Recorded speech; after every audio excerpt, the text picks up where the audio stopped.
지금 보실 거는 다이스 영상으로 수술적 치료가 도움이 되는 환자의 영상을 보여드리도록 하겠습니다. 지금 보면 이게 이제 코부터 이제 영상이 찍혔거든요. 얇은 내시경이 코를 통해서 목으로 넘어가게 됩니다. 이렇게 코로 들어가고 있고, 저기 이제 90도로 꺾여서 목젖을 지나서 이제 아래쪽으로 내려가게 되죠. 그래서 코 위쪽에서 목젖 그쪽 부위를 보고 있는 건데, 지금 거기가 막혀 있죠. 뚫려 있지 않고. 영상에서 영상의 아래쪽이 목젖 쪽입니다. 영상의 위쪽이 목의 뒤쪽 부분이고요. 그래서 그런데 거기 코에서 목을 봤을 때 완전히 막혀 있죠. 이분은 주무시고 계신 거예요. 현재 주무시고 계는데 기도가 막혀서 이제 숨을 쉬지 못하고 계시는 거죠. 숨을 쉬려고 가슴 막 움직여요. 이렇게 막 하는데 이제 기도가 막히는 거죠.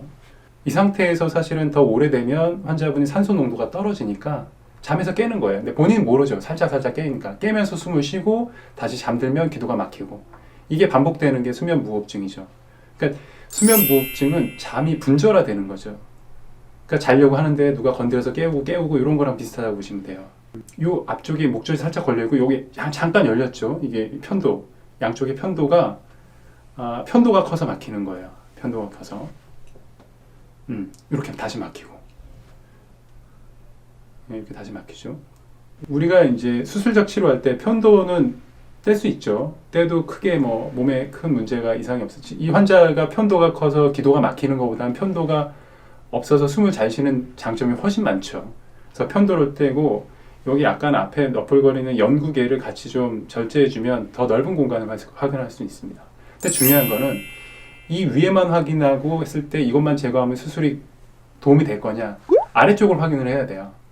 아래쪽 기도가 막혀버리면 아무리 위쪽 기도가 막혀도 막히는 건 똑같습니다. 그러면 코골이 무호흡이 계속될 수 있는 거죠. 그래서 이 환자 앞에 위에 편도 부위 막히는 걸 확인했는데 편도 아래쪽에 하인두가 막히는지 보는 거죠. 근데 이 환자는 아래쪽 기도는 유지가 돼요. 아래쪽 기도는 유지가 되고 위쪽 기도 편도나 그 주위부를 막히기 때문에 수술하면 코골이 무호흡 없이 많이 좋아진 상태로 주무실 수가 있게 되는 거죠. 다음 시간에는 저희가 수술적 치료가 도움이 되지 않은, 그리고 다른 병원에서 수술적 치료를 했는데 호전되지 않아서 다이스 검사해 봤더니 이런 원인 때문에 호전이 되지 않았구나, 이런 영상을 살펴보도록 하겠습니다. 감사합니다.